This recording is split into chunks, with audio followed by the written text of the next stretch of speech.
Hello, everyone.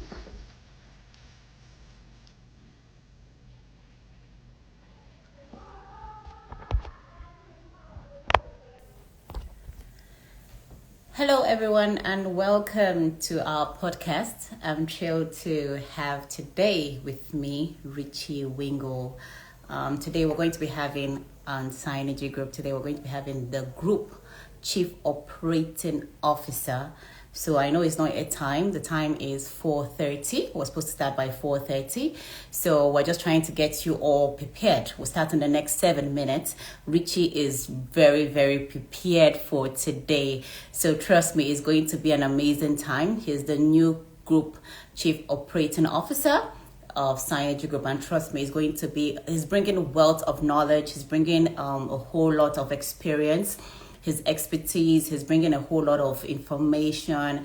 It's going to be an amazing time with Ritchie. So I need you all to sit back, enjoy, call people, call friends.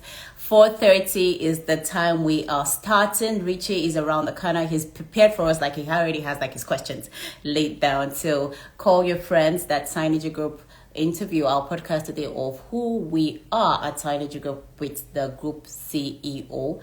Group COO will be starting in the next 6 minutes. While we're still there waiting, let me just have a little background music. It's Friday, yes. So a lot of you, for those who are fasting, we say Ramadan Karim to our Muslim brothers. And as they grow close to the end of the fast, we pray for more strength for you all. To our brothers who are probably going to have a wonderful TGIF, whatever you're doing today, just ensure you stay safe. To those who are in the northern part of Nigeria, those who are in Lagos, those who are in Kaduna, we heard of a little bit of incident. We wish you all safety. Those in Abuja, stay safe. And whatever it is, ensure that you're following Cainergy Group. So kindly inform one or two of your friends that we are starting in the next 5 minutes. And we promise to ensure it's going to be an amazing time. You want to know more about Cainergy? You want to know how to get involved with Cainergy Group? You want to know how can your projects, like you have a project you want to do, what does it entail for you to be a part of the Cainergy system? This is the time for you to stay locked in. So in the next 5 minutes, we're going to be starting. So I think today's Friday. Say that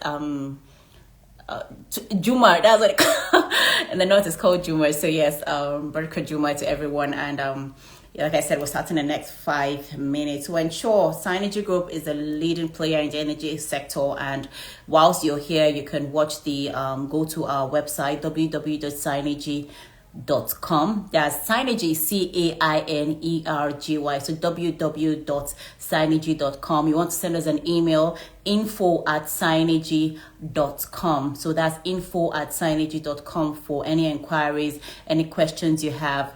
That is the email address. So that's in the next 4 minutes. We're going to be starting up. Let me just play this background music for you. I've been listening to it before I started up. So it's Terminator. So I'm like, we're like Terminators in here. So it's going to be an amazing time. Before that, let me get Ritchie prepared. Let me just call him in so that we can have him ready. Sorry, Ritchie, yeah.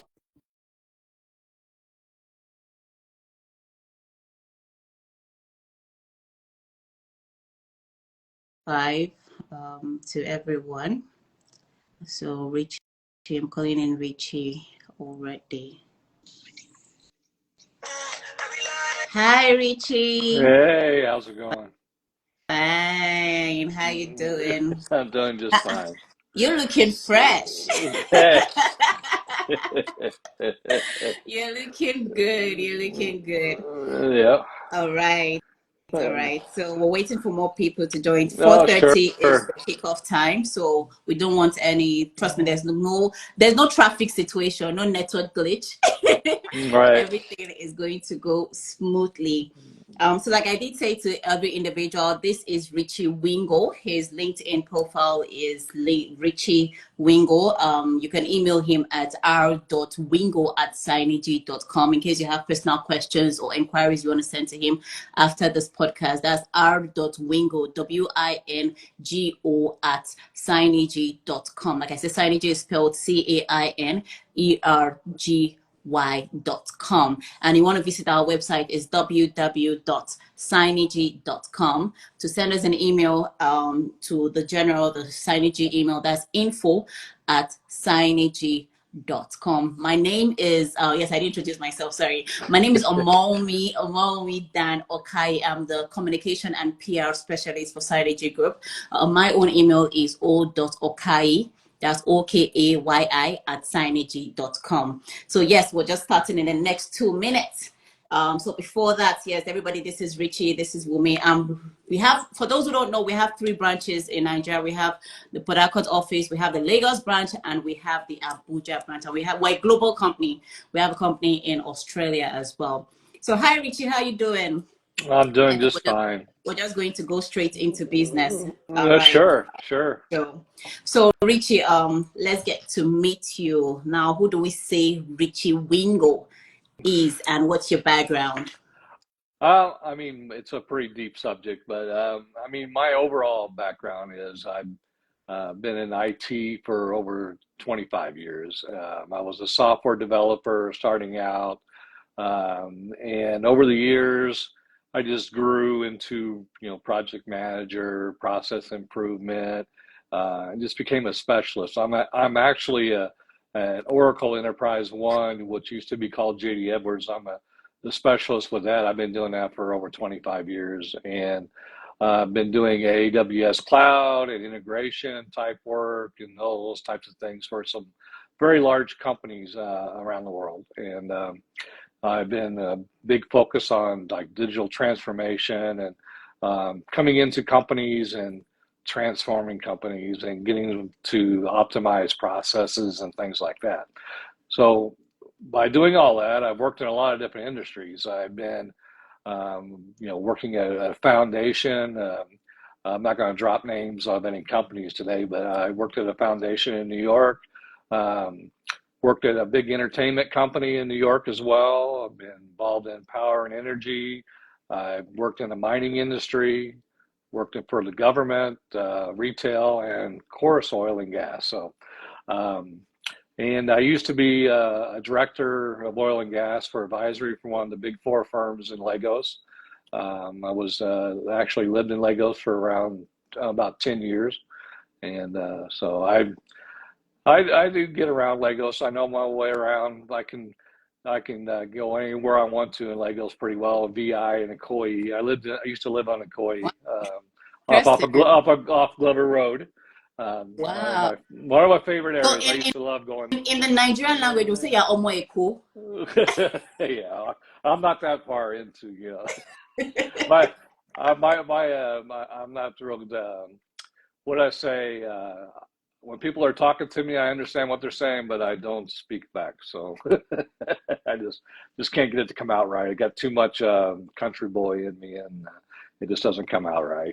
So, but I know my way around. I've been to Port Harcourt a lot. I've been to Abuja quite a bit. I've been to Benin, and I mean all over. So I've been around, especially when I was with the big 4 firm. I used to travel around to see a lot of companies because I focused on small to mid-sized oil and gas companies, helping them transform and that type of things. But that's my background pretty well. I mean, it's very technical and very process-driven background. And anybody that's been involved with me so far at Cainergy knows that can probably see that already happening and everything right now. So what I've been putting in place. So, yep. All right.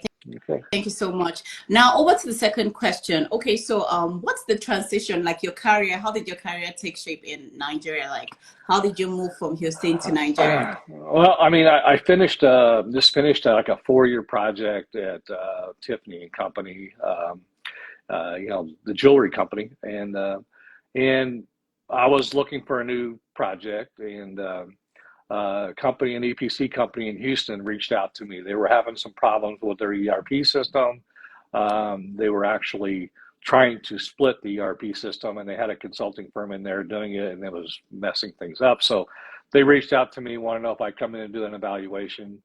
They liked me a lot, and I found out they actually owned a Nigerian part of the business. I mean, so At the time when they were active, they were probably the largest EPC company in West Africa at the time when they were going. So they were pretty big.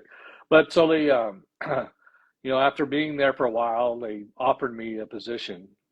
I mean, at that time, I've already made about 3 or 4 trips to Nigeria, and absolutely hated it at first. I did not want to go. I did not want to go. Oh, really? Yeah, I mean, people were sending me pictures of Nigerians walking down the street with hyenas on log chains and all kinds of stuff, Oh, just wow.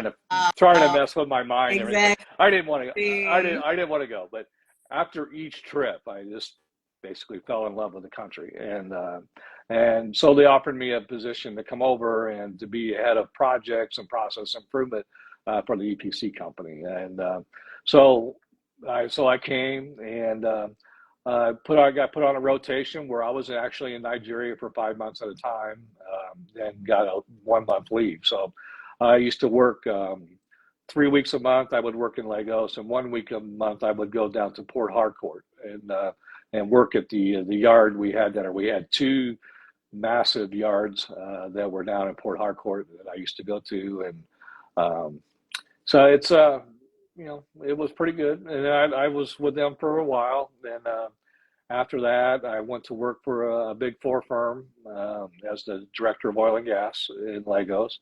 And after leaving them, I became an executive director for a company that oversaw financing and equipment sales for sub-Saharan Africa. So I went to Rwanda. I've been to Angola. I've been to Ghana. I've been all over the place. So that's how I ended up in Nigeria. And but the reason why I ended up leaving is when the currency started doing its stupid thing and devaluing, and I went back to the States for a while, and just about this time last year I saw the job posting for Cainergy, and I applied and got lucky, so Yeah. so I'll be back Yeah. soon.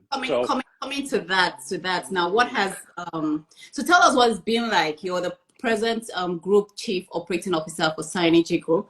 What has your, like, I think it's been almost a few weeks now or months. So what has it been like? I'm going to my 3rd month already. It's hard to Oh, wow. So yeah.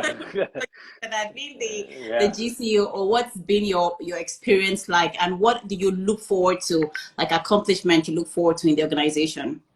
Well, I mean, it's so far the energy level at Cainergy is really high. It's because the average age is a lot younger than me, so it's Oh, yeah. Is a very youth very very young company. Yeah, very young professionals, people that are hungry they're very educated, understand what they're doing, and just a great group of young professionals that I've met so far. And what I love about working with everybody is they're eager to learn, to be mentored and listen, and they're growing. So I mean, um, the things is it's just the projection of the growth with the company is really, it's amazing, what's going to be happening over the next year or so. So there's so many projects that are in the pipeline that contracts have been signed. So we're just waiting to get some things started. We got some major projects that are getting ready to start, and it's just exciting so far. And I can't wait to put some of these processes and ideas and things that I've been talking with Goodness, the group executive director, yeah. and Aisha, our CEO, of the things I've been talking about and the emails I've been sending them and the things I've been putting in place. I'm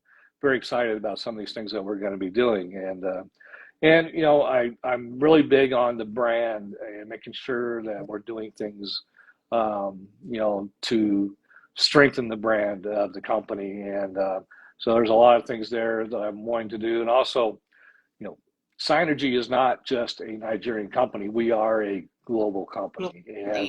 And that's one of the major things I'm really looking forward to is there are so many opportunities throughout West Africa and the continent of Africa and Australia and the U.S. and everywhere, because we're not just a oil and gas company. We also have DataX Global, which Yeah. is an IT consulting company, where we're going to provide transformation projects and providing IT solutions, custom software development, and all those types of things. So we're going to be bringing that all to the table and growing fast. So.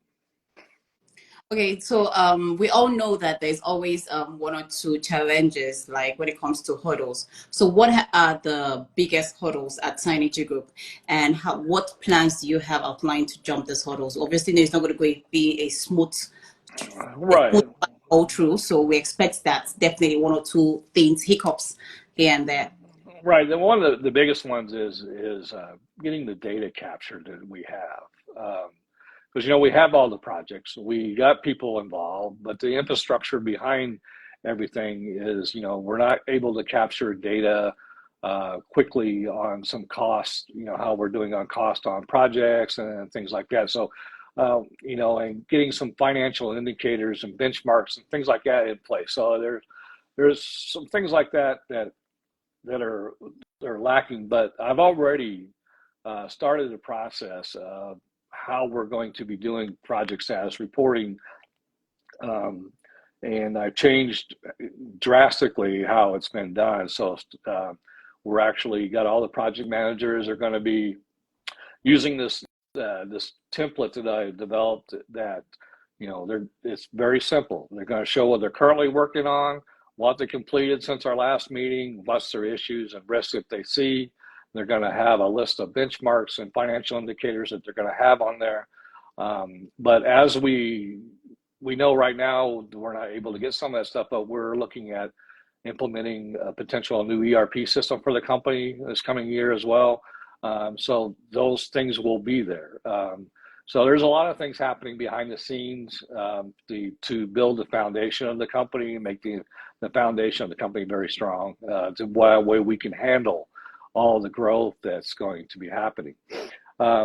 And getting project accountants involved in projects is very important, because a project manager is so busy making sure the project getting done and working with the customer, trying to determine what the customer is, other issues they might be having, other projects, things like that. So a project accountant takes a lot of things off of a project manager's shoulder, making sure the budget's being followed, making sure all the costs are being applied to projects correctly, and everything. So that's one of the big hurdles we have, is make sure those things get put in place. But the foundation is going to be there, because that's one of the things I'm working heavily on. Okay, thank you so very much. All right, now over to leadership style. We do know that a lot of leaders, let's say you have one of the C-suits, it's very rigid, like it's quite difficult getting to speak to them.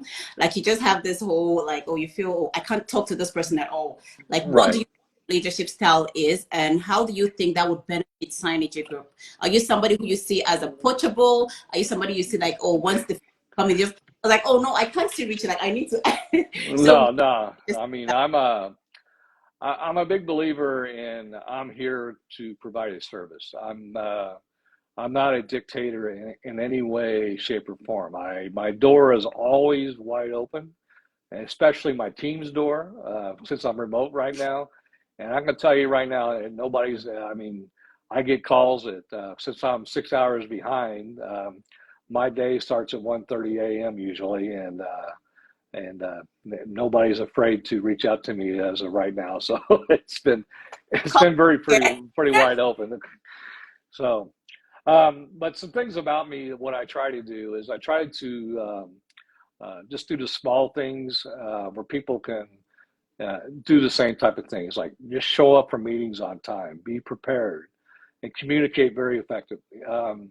Because that's been some of the things I've noticed. I mean, like I mean, you've seen some of my emails. It's like, be to meetings on time, start doing things the right way, and those all types of stuff. So it's just do the small things. When the small things happen, other things fall into place. So and one thing I'd really try to encourage is everybody to start looking at ways of using technology to help them to work smarter, instead of getting burnt out when they're doing stuff, instead of spending crazy hours into the evening trying to get something that was told they need to get to us by Friday or something like that. So they just need to start learning how to use technology to help do that. Um, and one thing is I really try to foster the professionalism in the environment. I believe that everyone has an opportunity to voice their opinion and give direction and to make a team better. And people need to be. I will give constructive criticism to improve things, because I want you to be better. I want us to be able to have an environment where everybody is not afraid to speak up or something like that. I want people to be able to voice their opinion. And so I don't care what your position is, your age, gender, creed, or whatever. I mean, you have when I'm in the room, you have the right to say something. But be respectful the whole time when you're doing it, though. Right. I'm not a micromanager at all. I believe in, our job as executives is we should be hiring high quality professionals and allow them to express themselves and deliver what's been assigned to them. I also, as a software developer over the years, when I've been training people or getting them to do things or getting people to learn new processes, I usually let them try to do things on their own. Let them go through, because sometimes when you fail, that's how you learn, so as a developer, I failed a lot and trying to code things a certain way and that kind of stuff. And it's just, I believe in doing the same thing. So I believe in giving people the rope and see how they do. If they can pull themselves up or they hang themselves, so it's like they're going to go either way with it, but I'm here to help with that. So, because like for an example, when I got there, when I started, I sat through the first managers meeting, and it went almost 2 hours for a managers meeting on a Monday. And I said, this is ridiculous. Everybody had their own slide presentation. They all had their own style of doing a slide presentation and everything. So the first thing I did, it was one of the first things I did with the company, is like, okay, everybody's going to use the same template, and we're going to do everything the same way. Now the meeting is over in about 40 minutes, and we're able to get everything, understand. We're able to see quickly what the issues are and things like that. So, but what I did though, when I first put that out, I let them try it. And then after a couple of weeks, I said, okay, now you've all tried it. Now here's how you're really going to use it. So, just that way it sticks, and it's been working really well. True. Yeah, I must say that, yes, based on the few conversations we've had, I think, yes, you're someone that is very accessible, and I think you're very welcoming. So this is my own feedback to you. So very, and I believe a lot of people also have that same thing. And okay, on a lighter note, yes, you made mention of DataX, and also you made mention of your Nigerian experience. So over the time of you being in Nigeria, was that like a favorite food? Was there one meal in particular you eat? Well, I mean, back when I was in Nigeria before, I was a meat eater at that time, so I was a big suya fan, and my favorite suya was Glover Court in Ikoyi. I only lived like 2 blocks from there, and I used to walk down to Glover Court and get my suya. But during the pandemic, I became a vegan, so I've been a vegan now for almost 4 years. So I'm interested to see how it's going to be when I come back to Nigeria to figure out what foods I'm going to be eating more of. But jollof rice, I used to eat a lot of before too, so that's still going to be there. So, so it's just that was your party jollof rice. Just get ready. Yeah, that's right. All right, now the next question. Now, what is your vision for Cainergy Group over the next 5 years, and how do you plan on achieving this? I mean, like I said before, Cainergy is a global company. We have no borders. So, I mean, we're got 3 offices in Nigeria, 1 in Australia.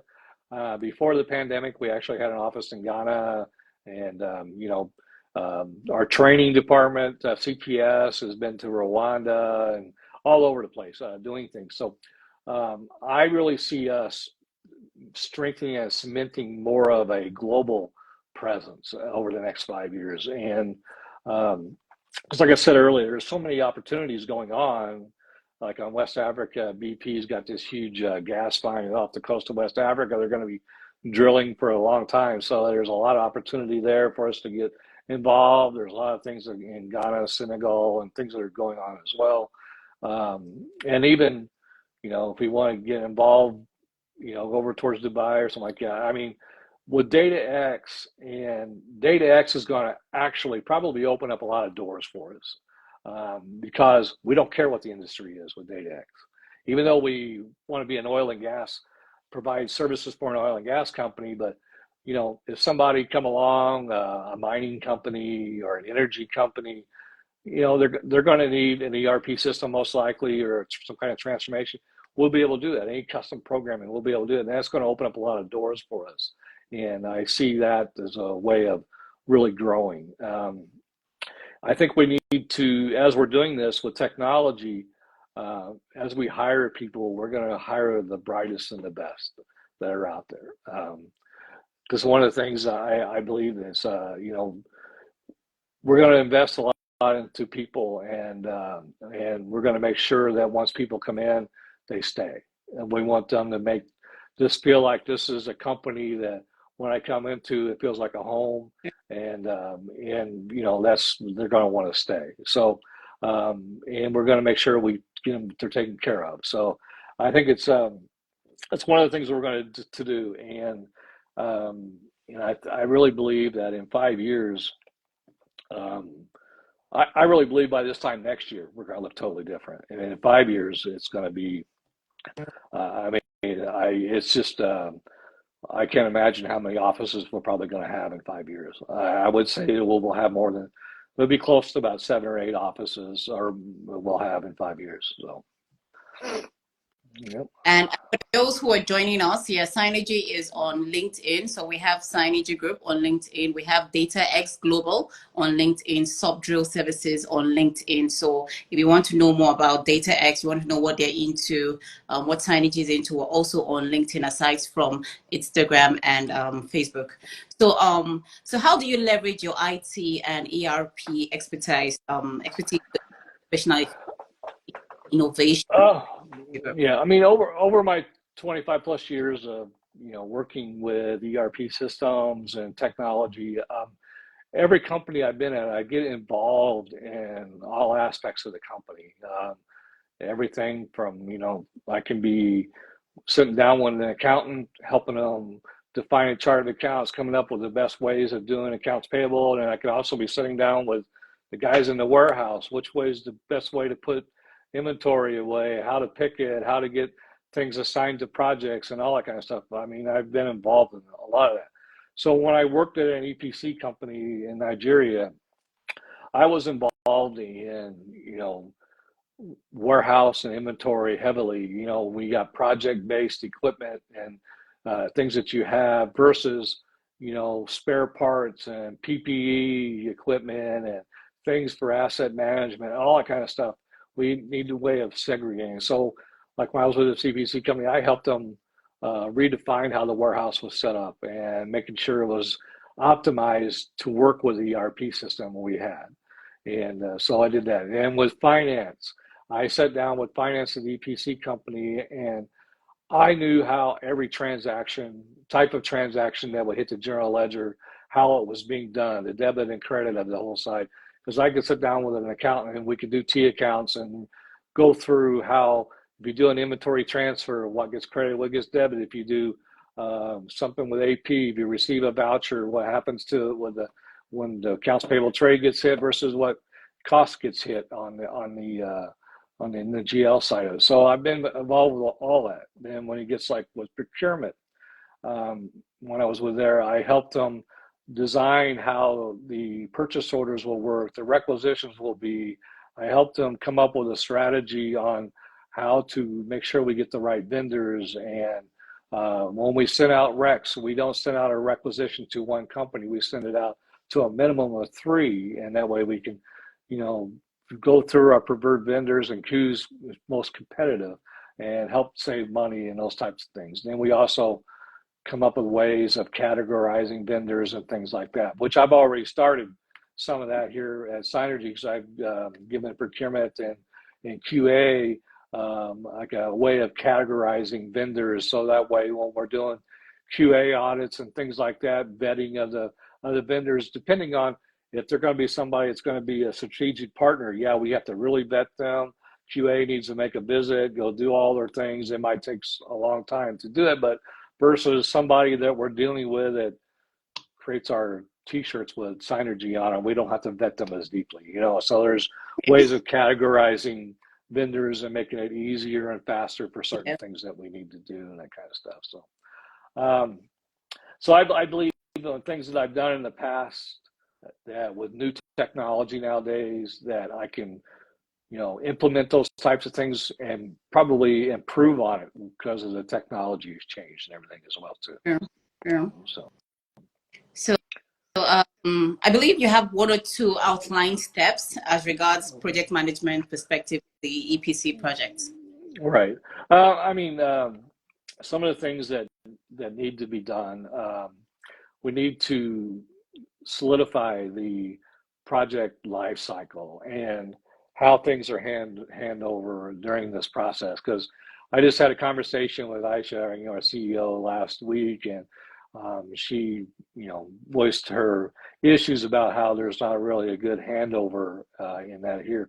Yeah. So one of the things I did after that conversation is I developed what the life cycle is about, and we're actually going to be sharing that soon with the project team and the operations and everybody. So that way, when BD wins something, BD then will hand it over to legal, and legal will finish up the contracts. So when that's done, then BD and legal then will sit down with operations, the project manager, and give them all up to date on everything that's been going on and totally hand it over. BD goes back and does what they do best, go find jobs. That way they're not buried down into the deep of the whole thing. We can get operating on this. That way people don't have to follow something from beginning to end, because that'll wear you out. I mean, that's one of the things that Aisha was saying, that she has to get involved right now, and she has to basically follow stuff all the way through to the end. So we need to stop that type of thing. So another thing that I've been working on, I've already implemented, is a project execution plan template. I give the project managers a template how to develop a project execution plan and do it in the correct detail, where it's easily customizable based on the type of project. So we can have this plan put in place. It has all the communications and everything that's going to be done, who's going to do what throughout. Then underneath that, then the project managers and schedulers then will be giving a more detailed work breakdown structure. There'll be, the project managers need to, even though they have a scheduler to help them with this, the project managers need to take ownership of it and making sure that it's being done. Don't just rely on somebody else. The project managers need to take ownership of the whole thing. One thing that's fairly good here is the QA and HSE people with the company are very experienced people, and so right now, they need to get involved. And one of the things, like Benici, our QA guy, he wants to get make sure we get more inspectors involved and more QA people involved in the project. So that's one of the things that we're going to make sure we're going to be doing, getting more people involved, making sure that's done. And Alex, our HSE guy, he's very detailed and very good at what he does. So he's one of the people I do not have to micromanage. I can tell you that for right now. He's he knows what he's doing at HSE, so he's really good. Yes, yes. Customer communications, another thing that needs to improve. When we're doing projects, we need to have a minimum of weekly statuses with the customer to let them know what's going on. The project managers could basically use almost the exact same template that I've given them on how they do status to me. They can do almost the exact same thing to the customer, and so that way also too, when they're there, if they interact more with the customer and give these types of things, what that does is the more you interact with a customer might come up with another problem that they're having that they need help on. If you don't talk to the customer, you'll never know those things. So the more we talk with the customer and understand what their issues are, the more work we'll get. So um, then, making sure that people that we put on projects are always busy. Make sure the utilization of people that are put on projects that they're busy. And if they're not busy, we need to reallocate them, put them somewhere else to make sure that because that's one of the things that we're trying to bring down is our subcontractors and things like that too is bring down those costs. So if somebody's a subcontractor is not busy enough, we need to find something else for them to do to make sure we're getting our money's worth for things that are happening. So, and then one other thing is with project management and these EPC projects is budgets and cost capturing. We need to be able to track costs better, manpower better, and all those types of things. So, but that's all involved in with us doing a new ERP system that can handle these types of things and building the infrastructure behind it all. So that's my 2 cents worth on project management with EPC. Like I said, see, Ritchie is, you know when you say a wealth of experience, like this is like from a river, and you're just dishing out more and more outline points there. So we all know that, yes, like the way things are done in the United States of America is different from the way things are done in Nigeria. Right. So how do you bring your international experience and influence to your approach to managing Cainergy Group's operation? Well, I mean, it's the one thing about me how I've worked with companies is the multicultural communication that you have to have. Because I mean, for the last 5 years, I've had an offshore team in India that I had to communicate with almost daily. I used to get up at 6 a.m., 7 a.m., depending on which project I was on, and I had daily calls with them. And so, you know, it's the same thing when I was with the EPC company before in Nigeria. We had, not just Nigerians, we had people from the Philippines, we had people from India, we had people from the US, UK, Australia, South America, South Africa, and we had people from everywhere. So, Diverse culture. yeah, so it's very diverse, a lot of different cultures. And that was one of the things I learned when I first came to Nigeria is how I communicate. Because before, my email responses were 3 or 4 words, and that was it. And people took that as rude, So, but if you see me nowadays, you see my emails, you'll see a totally different person now. My emails are pretty long. I want to make sure I get my point across in very detail nowadays. So, I'm also very big in, making sure as a global team, because as we grow and we start getting in different countries and things like that, we need to be able to coordinate very well because people are in different time zones. I mean, we had a call this morning with a guy in Australia and people in Nigeria and me in the US. It was nighttime for him and it was 3 a.m. for me. So it was like, but we have to learn to coordinate those things. And also too, it doesn't make the difference which country you're from or anything like that. If you're an expert, we want you to be involved. By doing that, you got to make sure that you're very sensitive to the culture and sensitive to the fact, even though they might be from India or they might be from Malaysia or whatever, you have to be sensitive to the fact that what they have to say is just as important as what I have to say. And, because I mean, you know how it is, even in Nigeria, there's, I've seen it where people talk different to people that they consider below them and things like that. I absolutely hate that. I don't think it's right and absolutely hate it. And I know like in India, people have the caste system and everything too as well. I've, had to work through that before in the past. So, but you got to be very sensitive to those things. And so you got to make sure you you include everybody, True. and and then just leverage the best practices for doing things, for how to maintain the standards and making sure operations are always going to continue no matter what's happening. So you just got to make sure you work really close together, and give everybody the respect they deserve. You know. Thank you so much.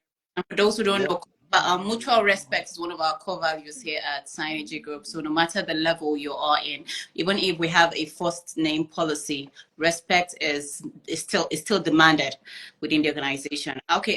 Now we know that a lot of people have professionalism means different things to different people. So how do you plan to foster professional growth and development within Cainergy Group?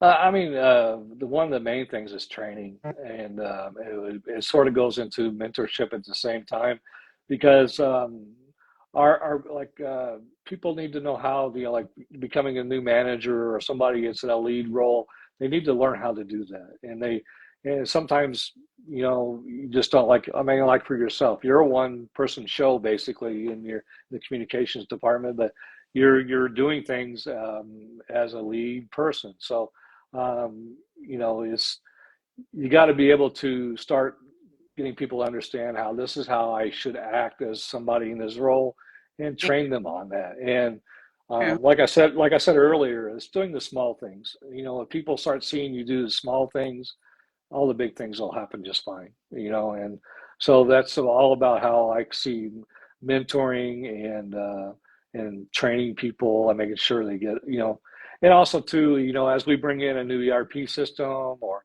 we get new technology for asset management, or we, do some things with mining or something like that, we might have new equipment that we're bringing in.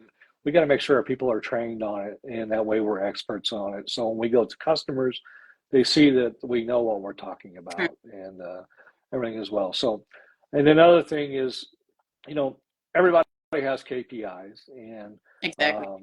right. So, I mean, I just sent out an email this week to all the manager level people that we're actually going to start having monthly performance reviews, where they're going to actually present their KPIs and how they're doing. It's what that does is it fosters accountability on what they're doing, because that's we don't want people just to coast by on their job and think they're coasting. They need to be accountable, because as the company grows, we got to make sure we have people that we can trust. Because once you show that, then we can you know give you more things to do. We can give you more responsibility. So, I mean, the only way we can give you more responsibility is you can prove that you're doing what we're already giving you. So that's why we're having this performance review that's going to be happening monthly.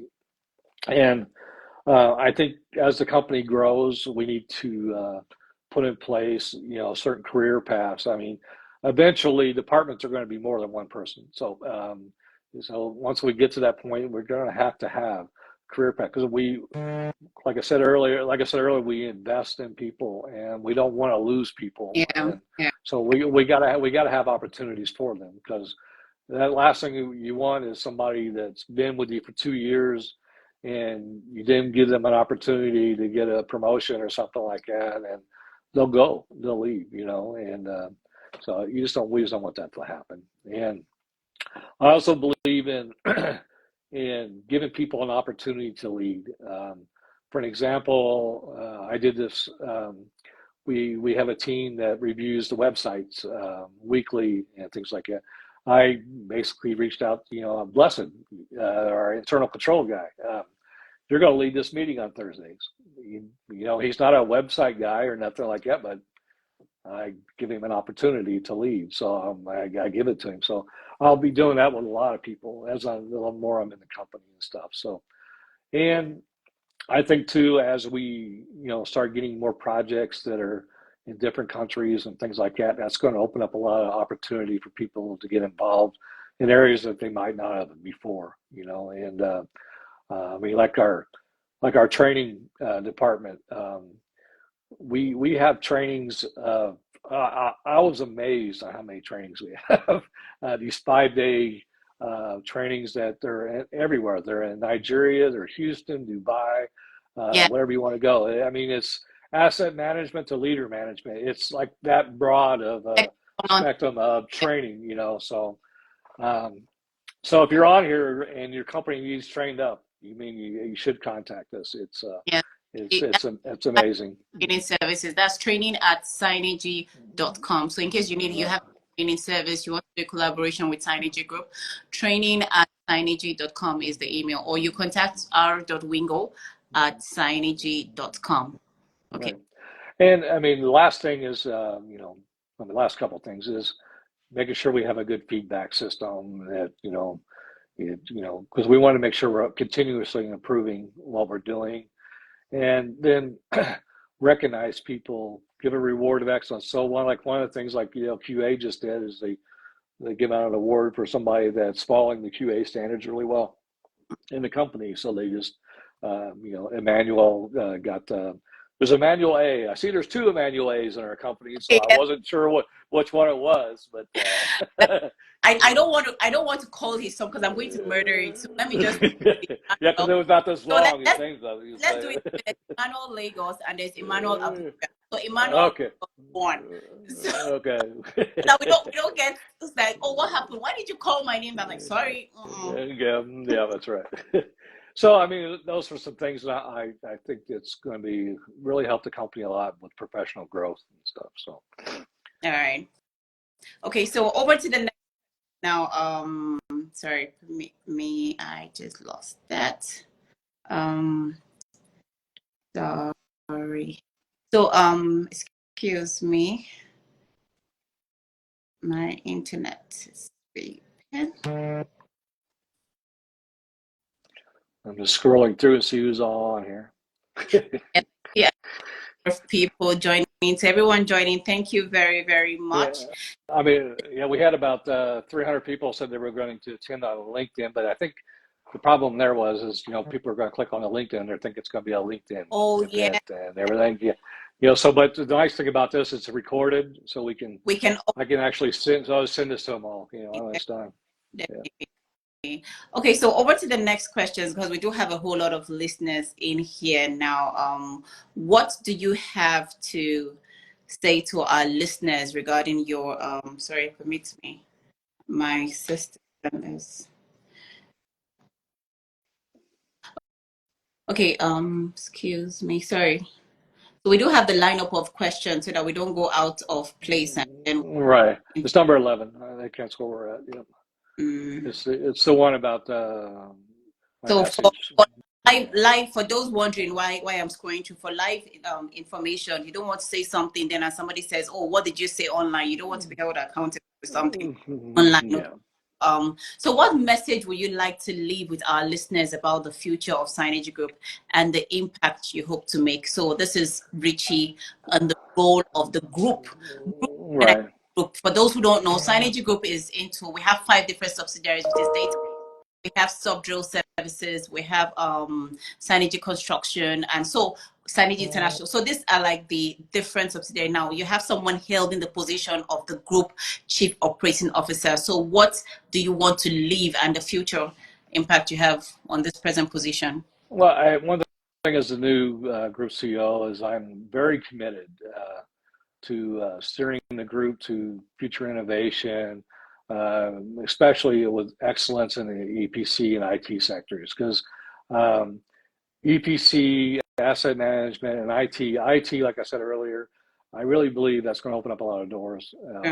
It's going to get us a lot of places. So, like I said, I'm very committed to that. Using my leadership ability and my experience in the oil and gas industry, coming up with transformation type solutions for our projects. Even, there's a lot of companies in Nigeria, but the thing that's going to set us apart from the rest of them is our technology, and we will bring more innovation and things like that to the table than any other company in West Africa. I can tell you that right now, because it's just the things that I've done in the past that I know that are not being done in West Africa. So that's why I'm really excited about some of the opportunities that we're going to have. And with strategic growth, as the company has these projects in place, like I said earlier, is making sure that we have the infrastructure behind it to handle all this growth and to integrate technology in so many different ways to help reach these different benchmarks and things that we have that we want to reach. There's different levels we want to reach, so making sure we do. And at the same time, doing all these things, we got to make sure we're doing everything we can to empower our team. You know, get them in-depth knowledge of the new technologies, get them equipped to what they have to do to tackle changes every day. Don't send a mechanic without his tool chest. That's the thing, you know. I'm a big believer in it. So if you go somewhere, we're going to make sure you have everything that you need to take care of it. And then, like I said earlier, expanding my outreach with DataX Global. There's so many things that we can do there, especially with the background that I'm bringing, especially as the infrastructure with the internet and things is getting better in Africa. So the opportunity of cloud-based solutions and things like that are going to be something we will be able to bring to the table and do. So, and industry contribution is, you know, we're poised to deliver unparalleled value. I mean, we're going to have sustainable practices, quality service, and you know, we're going to be relentless in the pursuit of excellence. So we're going to just roll up our sleeves and go after stuff. So I think that's that just the way it's going to be. the question in the comment section says, who are your safer competitors in the market? Yeah, there's several other companies. I'm not going to drop any names. I didn't drop names on who I worked with, so I'm not going to drop names because right now I feel that nobody can compete with us on a technology basis. I don't feel we don't have a competitor for that. So that's why I feel like we're set above when it comes to technology, the things that we're going to be able to bring to the table. There is no competitor. So, you know. Okay, so thank you very much, Ritchie. So the final question for you. So we have potential clients, and I'm sure they're looking forward to partner with Cainergy. So what's that last statement you have? I mean, we're, like I said, we're more than a service provider. We're your dedicated partner in achieving your project success. So with our combined experience with oil and gas, I mean, you got with Aisha and Goodness and myself as the executive team, I mean, it's the experience there is very high. And like I said earlier, alongside with our cutting edge solutions, we're going to be equipped to handle your most ambitious projects with excellence. We'll be able to dive right in and take care of it. So I'm here to assure you that we're ready to roll up our sleeves, work alongside you, blending your vision with our innovation, and just show our operational prowess. So I mean, together, let's, you know, develop new standards for excellence and turn challenges into triumphs. So let's make things happen. And I'm here. So like I said, you said my email several times. It's r.wingo@cainergy.com. That looks like Cainergy, but it is Cainergy. It took me a little while to get that. Yeah, I should. Yeah, yep. So. All right, so that's r dot wingo wingo at Cainergy.com. Because I mean, like I was saying, we have an opportunity here in West Africa and globally to get involved in a lot of different industries. Even though oil and gas is our focus, but you know, there's a lot of mining operations throughout the continent. There's a lot of things happening with even IT companies that might need our help to do some things as well too, that might be reaching out to us. So there's a lot of things that we can do, and so I'm very excited about being with Cainergy, and the future is very bright. Thank you so very much, Ritchie, for having us. Thank you for. You're very welcome. We get to call you. And those who are just joining us, we have been having a session which is who we are at Cainergy Group with the Group Chief Operating Officer, Ritchie Wingo.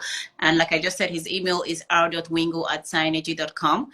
For our website is www.cainergy.com. For trainings, yes, in case you're interested in trainings, you want to get involved or a collaboration with Cainergy Training Services, that's trainings@cainergy.com. And yes, you have any project, ERP, you have any projects you want to do that you know that yes, we can partner with, and you see for that you know Cainergy will be interested in with all the necessary documentations. There's not going to be hiccups and all that. That is info@Cainergy. You can go to our website, www.cainergy.com again. And like they say, we are on LinkedIn at Cainergy Group. DataX, that's the information technology, is DataX Global on LinkedIn as well. Subdrill Services also on. So we're not just limited to Instagram and Facebook. We are on LinkedIn and we're ready to work with you. I remain Omomi Dan Okai, the corporate and PR specialist for Cainergy Group. See you on. I was going to say you're going to guess who we're going to bring up next, but I'll leave you till that time. So see you very much. You have All a nice. right. Thank you. Thank you all. All right. Bye bye. Bye.